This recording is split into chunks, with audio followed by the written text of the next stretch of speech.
Coming up on today's Code Bet Daily, we are covering like 8 sports. I think it's a lot of sports. We're talking test match cricket, we're talking footy, we're talking baseball, there's basketball, I don't know.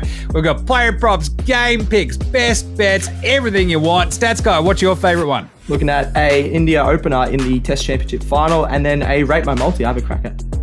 Nice one. Alex, what about you? The best left footer in Sydney to get a lot of votes in the Brownlow. I'm not in Sydney and I don't play footy. What was going on? Anyway, it is Code Bet Daily. It is really good. You better check it out right now. Welcome to Code Bet Daily. It is Tuesday, June 6th, all day. That's right. It really is. I'm your host, Jaymz Clements. I'm the editor of a very good website. It's actually, in a surprise twist, called Code Bet. You can find it at codebet.com.au. It's got a whole mess of features, odds comparisons, all the good stuff. Betting tools, basically trying to figure out how to make you some money, I guess. That's how it works. I'm joined, as always, by the pontiffs of punting. We've got Alex Donnelly over there looking disconsolate as per usual. Yeah, just confused about things. Like my computer just went, so I'm like, oh, God, I'm not going to be able to do this show. I'm sure I'll make up something as I go along, so it's okay. Yeah, no one cares. Yeah, that's fine. And Stats Guy is just dealing with a bit of jet lag. If he nods off halfway through the show, that's what you get, I guess, on the big job. I think I'll get at least through player props. We'll see how we go. Old Leave Liam, they call him. Timber bang. Right, this is Code Bet Daily. There you go. It's what it says on the tin. And I think I'm covering like 3 or 4 different codes already in this one. I don't know. It's a lot going on. So I like it. We do look at player props, game picks, and best bets basically each and every day. We don't have a Rate My Multi today just because it gets a bit wobbly early in the week when you are. There's literally nothing. French Open. That's what you can rate my multi. All right, we can rate Stats Guy's French Open multi. Simple as you like. I like that, actually. If there's a line bet, it's a negative 17 already. Oh, there's one in there. We are heading to what? We're all 4th round of the French into the quarters now. Yeah, some quarters and some 4th round, yeah. Very exciting.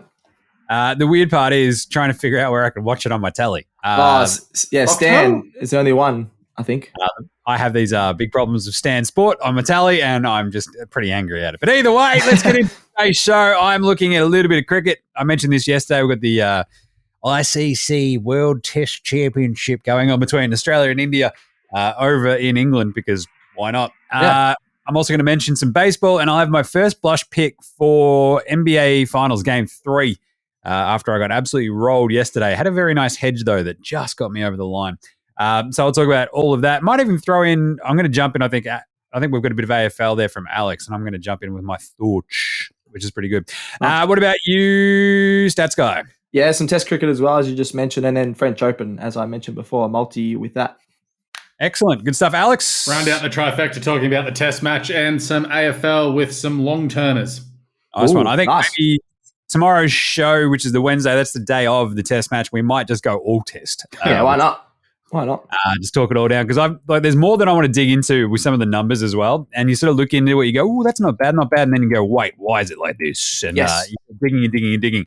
Speaking of which, that leads me right into my first player prop. I was like, wow, Pujara, 50 plus in his first innings. Let's go. $2.75. Doesn't he average 55 against Australia? Yes, he does. Wow.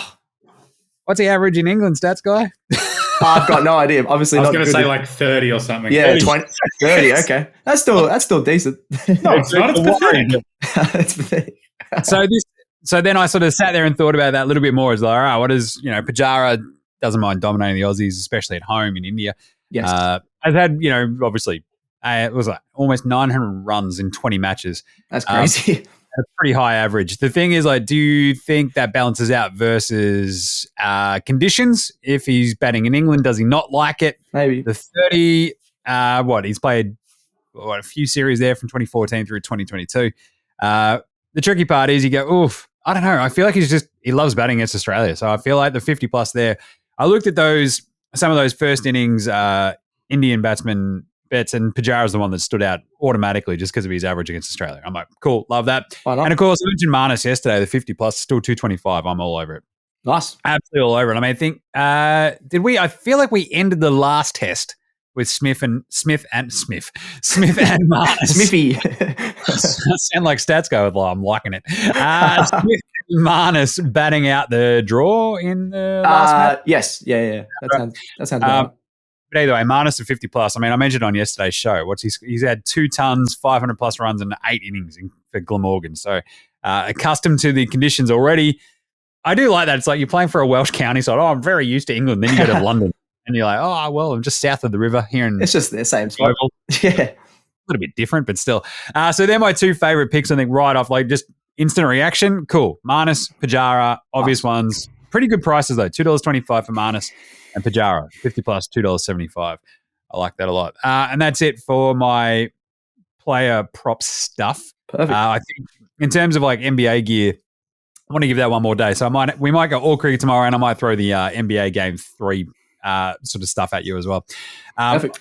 From my pick at the end of this one. What about you, Alex? How are you feeling about your player props? Having a look at my favourite left footer living in the harbour city, and that is Errol Gulden. I thought it was going to be me for a second, but I don't live in Sydney. No, and you are red, but you don't wear red and white on the weekends. But looking at Errol Gulden to get the most votes for the Sydney Swans in the Brownlow medal this year.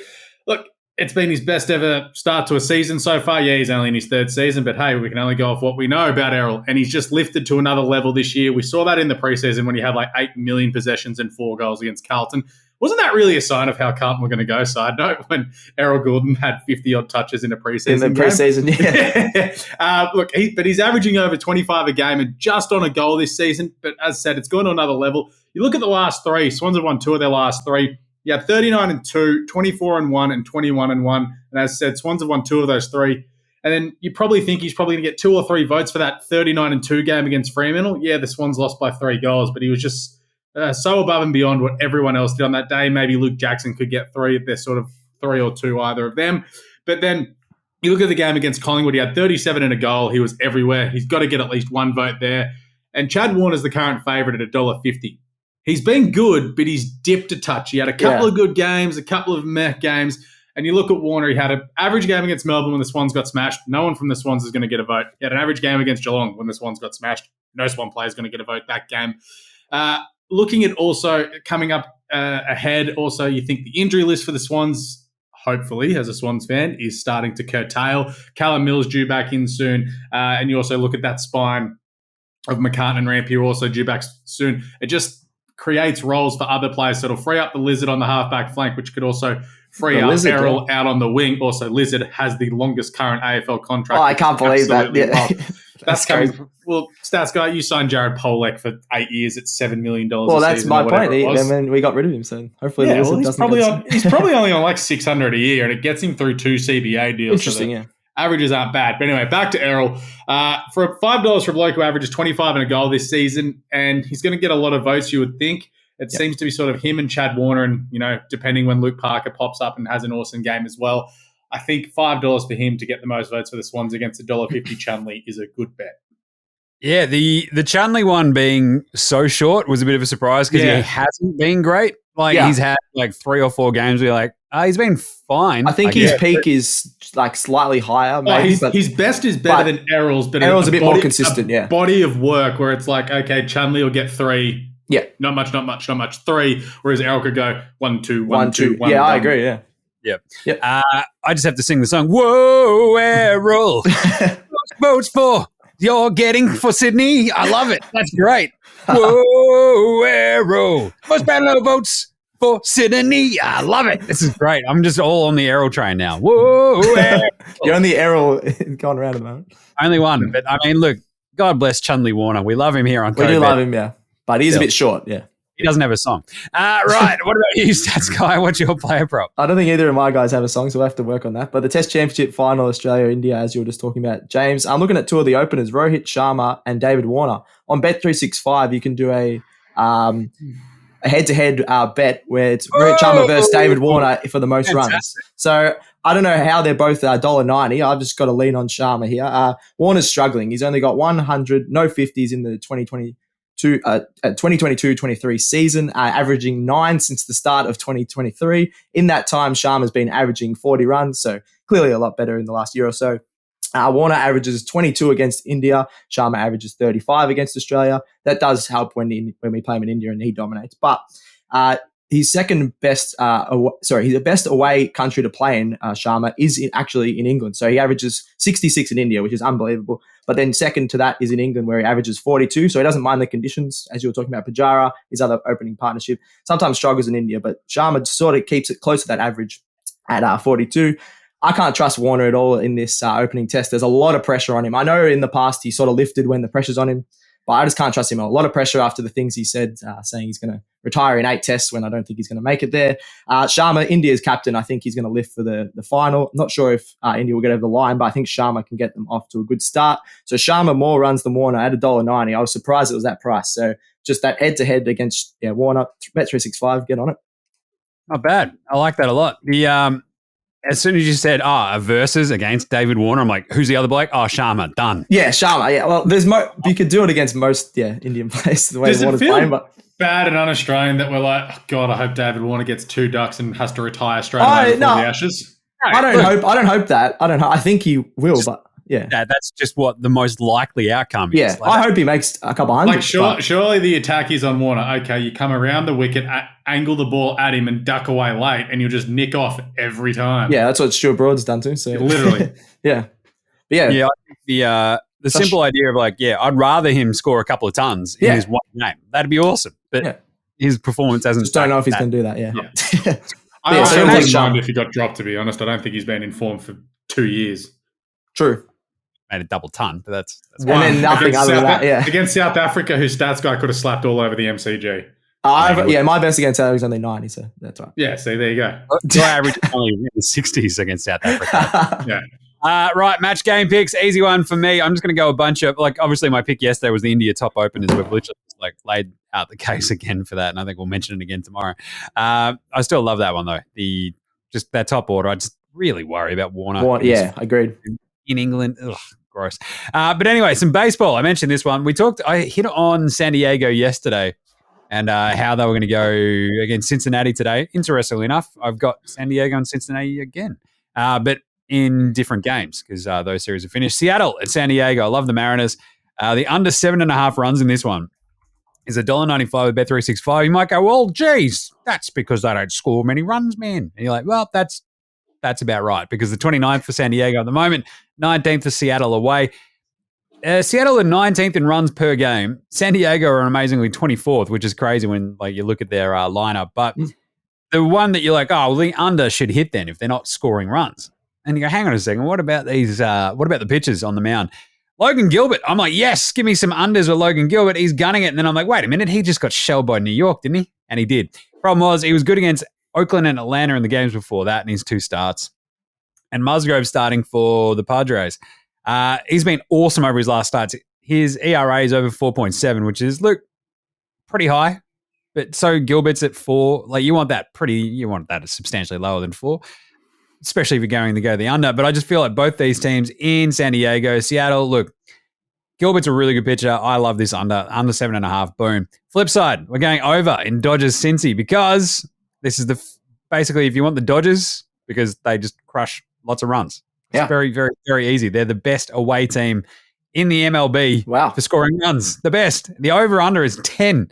That's because Cincy stink. So we're going to go the Dodgers, who are really good. They score the most runs away. Cincy actually scored the 7th most runs at home, though. This is crazy to me. So the $1.91, 365, we're going the over. These two teams, they already average over 10 between the two of them just per game, just their per game averages. 5.5 for LA, 4.6 for Cincy. Boom, there's your 10. Tricky one with the pitchers. You got Gonsolin pitching for LA and Weaver, interestingly enough, our buddy. Didn't know he made it all that far. Nice. But Weaves is at 5.36 per ERA, which is pretty bad. So he's going to get absolutely shelled by this Dodgers team. And this is a Dodgers team, don't forget, that can just go, oh, that's pretty cute. You're a bad pitcher. Here's 10 runs on your head. They did it just the other day against the Nationals. They put 8 on the Yankees the other day. Yeah.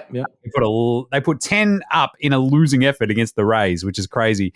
But I think 6 of their last 9 have gone over 10 runs, which is just chaos. So that's crazy. That's where that line is. So I've gone the under, Seattle, San Diego, and the over. Dodgers, Cincy are my game picks for tomorrow. Lovely. Love those. Those are tomorrow morning. What about you there, Alex, with your game pick? I'm just going to keep it nice and simple. We'll win the test against India at $1.91. I'm more concerned about India facing our awesome bowling attack than sort of, you'll knock off David Warner pretty cheaply, but then, we've got a very stable middle order that can take the game away from you very quickly. Our bowling attack of Cummins, Stark, and Boland and or Nisa, depending on which one they pick, absolutely cause havoc. Remember when we ripped through them for 36 at the Adelaide Oval? Similar sort of setup. Seaming and swinging conditions, just the way that we play, especially with our bowlers, it suits us way more than it does India. We'll just rip through them, and we're going to give England an absolute fright heading into the Ashes. Nice. I like it. Yeah. I like that you're that confident. I'm not that confident, but I like it, yeah. Our bowling, I just think our bowling attack is just way too good for them. Obviously they've got some amazing players in their middle order, but it's just like our bowling attack with a swinging Duke ball in England. Oh my God. Yeah, we'll love it. If we're on song, we'll just rip through them. Just a quick addition to your earlier Warner piece there, Stats Guy, as well. He averages 23.8 at the Oval. Oh, just at the Oval. Okay. There you go. Yeah, that's not good. No. Not good. I think that's 3 games, 5 innings. Yeah. I was just looking at every stat. Sharma beats him in the last couple of years. Just get on him. Tough scenes. Right. What about your game pick then, Stats Guy? Game pick, some more French Open on the clay courts, of course. This is a huge match. First versus the 4th seed. Carlos Alcaraz taking on Stefanos Tsitsipas. Alcaraz, as a lot of people know now, is the number 1 player in the world. Next Rafa, people are calling him, dominating on the clay court. And he has beaten Tsitsipas in all 4 of their meetings. But Tsitsipas has actually covered the games line in all of these meetings. So he's kept it reasonably close. So I don't mind Tsitsipas here. Alcaraz is probably the fastest player in the world, covers the court, but Tsitsipas can match his power. So, Alcaraz is also known for his power. Tsitsipas is just as powerful. I think they can go toe-to-toe most of the match before Alcaraz takes over towards the end. The Greek has won a set against Alcaraz in 3 of the 4 meetings, so I just don't mind Tsitsipas to win at least 1 set in this one, and then the plus 6.5 games. Try and add that up with some maths if you want to do it again. But the Tsitsipas to win at least 1 set, the plus 6.5 games for Tsitsipas, just to keep it close. I think it's going to be 3-1 to Alcaraz or something like that. You get $2 on Ladbrokes rather than just a lazy Alcaraz win at $1.20. You get a bit more value for that. Yeah. Not bad. I do like that. That's the it's sort of covering you very nicely, isn't it? Yes. And 6.5. Yeah, I think the 6.5 is pretty big, especially if he's going to win a set. So I don't mind that line at all. Considering he's covered it every time they've met, yeah. Good stuff. The best bets for tomorrow, obviously still sticking on the cricket. Yep. I'm still similar to Alex there, actually still going to back Australia just because I think they'll win this one. And it's $1.91, I think, with Ladbrokes at the moment. I think it was $1.95 with Bet365 yesterday. Yep. The draw being $5.50, I just feel like, you're going to have to go hammer and tongs. It's a crap. Yeah, sure. Yeah. But that's sort of the one that I'm sitting there. But look, in terms of best bets, so for Game 3 of the NBA Finals, Denver, of course, lost Game 2. They did. Big favourites as well. As I mentioned, I had the sort of hedge bet because I was on Denver so early that I was able to jump on Miami at the line and actually sort of middle it a little bit. Oh, nice. But Denver are 2.5-point favourites in Miami for Game 3, which I love. I love it. Yeah. Denver are just good. There's a couple of weird arguments you can make, and I've made them on NBA Australia plenty of times. Cool. Well, Miami would have been much closer in Game 1 had they hit all the open shots that they had. Yes.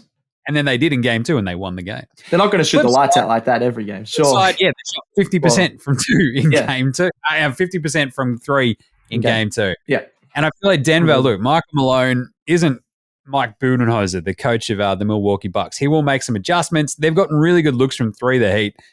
If you look at some of the tracking data, it's they're really open. And it's they're getting absolutely discombobulated on some of the weird coverages. They're not rotating at all, yeah. Rolls. Michael Porter Jr. is just like a chook with his head cut off. Where am I meant to be? What am I doing? Oh, there's 3 over there. Oh, bang. That's my guy. Nuts. That happened literally 3 times yesterday. It was frustrating. But I think Denver, they go, Miami took them out of their game plan, and that's how they mustered up. It's but Denver are also the whirring death machine. Look to them to actually, when they actually fired it up, they demolished them across the first and second quarters. They had over a 20-point turnaround at one point. The big problem for me was just literally the lack of focus for Denver coming out of the half and then into the fourth quarter. And that's how Miami won that game.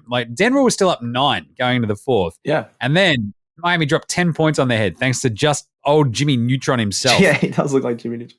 Duncan Robinson. I like to have a beer with Duncan because he can hit a shot now, apparently. He can drive to the basket, all of a sudden, Layups. He hasn't hit a layup in 4 years. What are we doing? And so 10 points out of absolutely nowhere. They lit it up. And Miami didn't miss a shot, basically, for the first 5 minutes of the fourth quarter. 6-6. They keep getting to the line.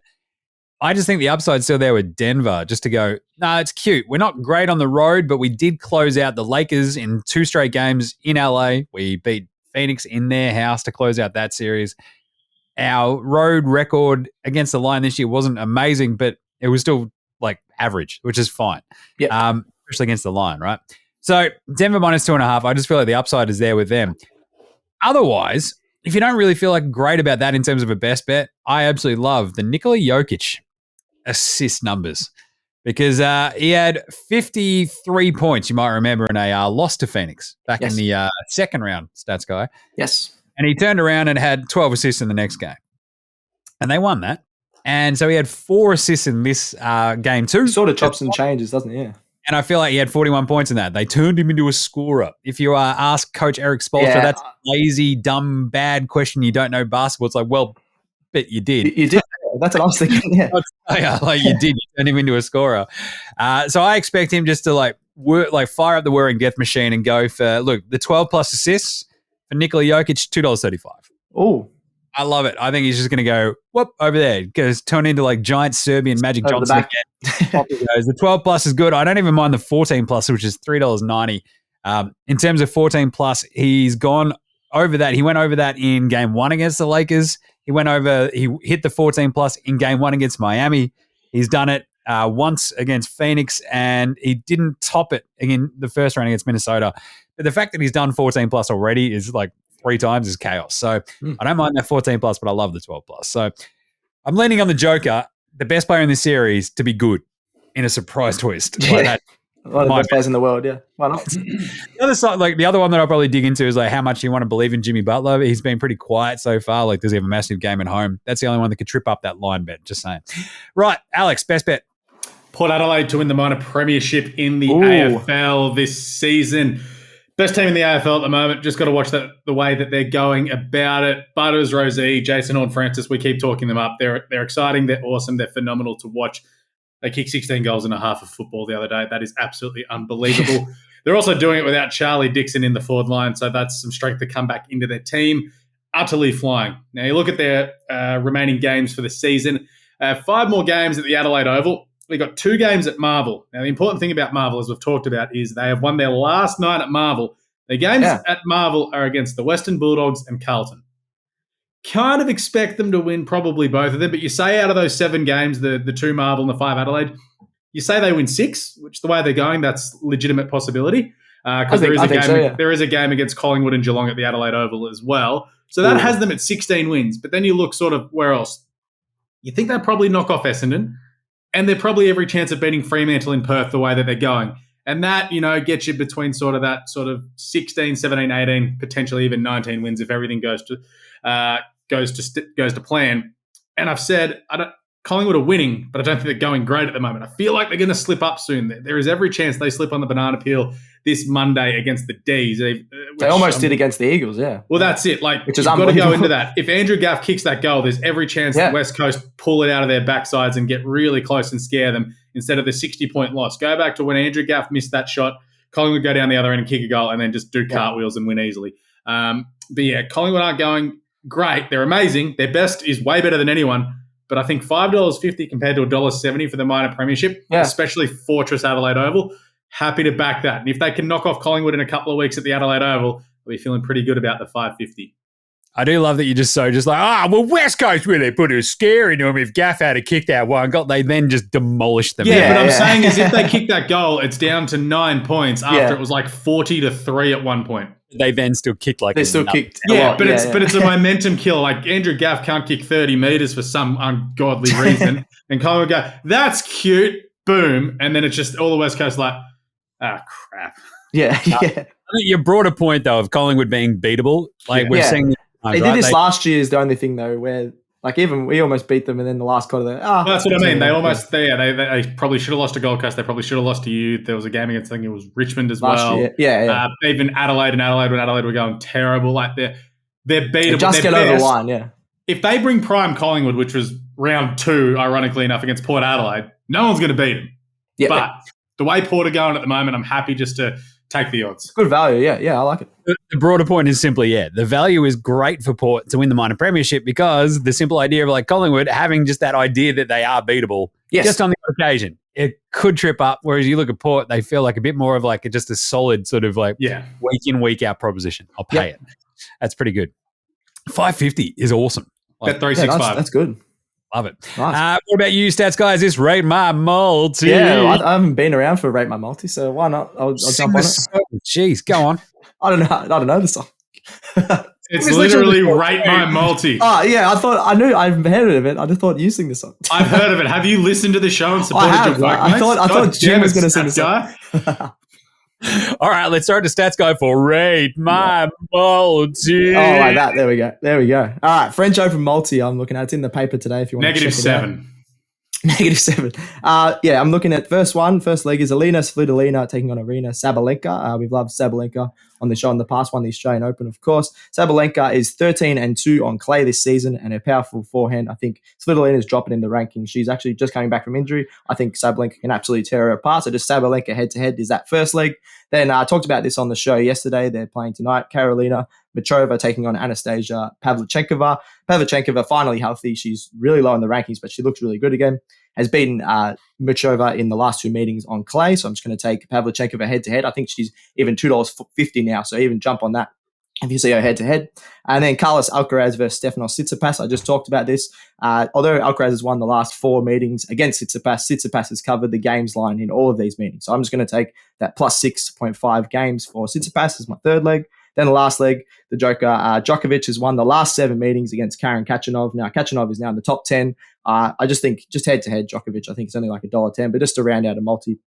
It's got great core coverage, doesn't mind the clay courts as well, Joker. So 4-leg multi for all of those is $5.37 on BetUp.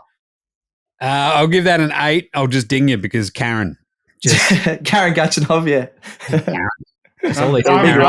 I'm dinging because of line bets. I'm dinging because of that. Yeah, fair enough. I know you wouldn't like the line one. They do maths. It's like plus 6.5. I actually don't mind that 6.5 for Tsitsipas, as you sort of broke down, right? If he gets one set, then the rest of the sets, like I think they'll be close. Yeah, Carlos Alcaraz is clearly the better player on clay, especially. But yeah, Tsitsipas is really good in his own right. I'll give that a 6, 7. I'm just I'll take it. First one. I'll take it. I'm a bit worried about Anastasia. I think. Yeah, that is the riskiest one. Yeah. As a pretty big underdog, but I mean, she has won those last 2 on clay. That's not bad. Yeah. The line bet's always going to be a bit tricky when you're playing Alcaraz on clay. So I don't know. Tsitsipas has done it though. But look, it's pretty good. $5.37. Nice. Good job, Stats. I'll take it. Any top rating, I'll take. How are you feeling about the rate there, Alex? Line betting, so 3. I was better than a 1. I thought you were going to give me a 1 there. Shocking. All right, there you go. That's it. Co-Bet Daily done for today. We'll be back on deck tomorrow. We'll break down, I think all of us will do some cricket stuff. We'll also have some NBA Finals Game 3. Basically, just to dig into that World Test Championship game a little bit more, because it is fascinating. Can't wait to watch it on Channel 7. It's going to be great. Yeah. I couldn't believe that, yeah. Trying to figure out how I actually get Channel 7 at my house. Yeah, I'm actually going to see if my TV antenna works, or I might have to watch it on 7 Plus. Yeah, well, no. So I got KO. I got the streaming services. I haven't got the little. You got 7 Plus. Get on 7 Plus. Yeah. I mean, I don't think my actual one is attached to. Yeah, that's what I mean. Like mine's there, but I like. That's funny. Hello. All right, so get right around the show. Subscribe on your podcast app, like, review, and star 'em, would you? Check us a follow for all of the CodeBet socials. What is it? YouTube, Facey, IG, Twitter, TikTok, Twitch, all the good stuff. Send in any questions, any comments. I don't know, just rate Stats Guys Multi. Go nuts. I know. It's all right. Just a bunch of Alcaraz fans going, what are you talking about? What are you talking about? Yeah, probably. All right. There you go. Thank you, Stats Guy. Thank you. Thanks, Alex. Yeah, cheers. And thanks, as always, to Gerald for producing this schmozzle. What do we say, Stats Guy? Gamble responsibly. All right, may all your picks come in. Happy punting. We'll catch you tomorrow. Go Bet Daily. Out.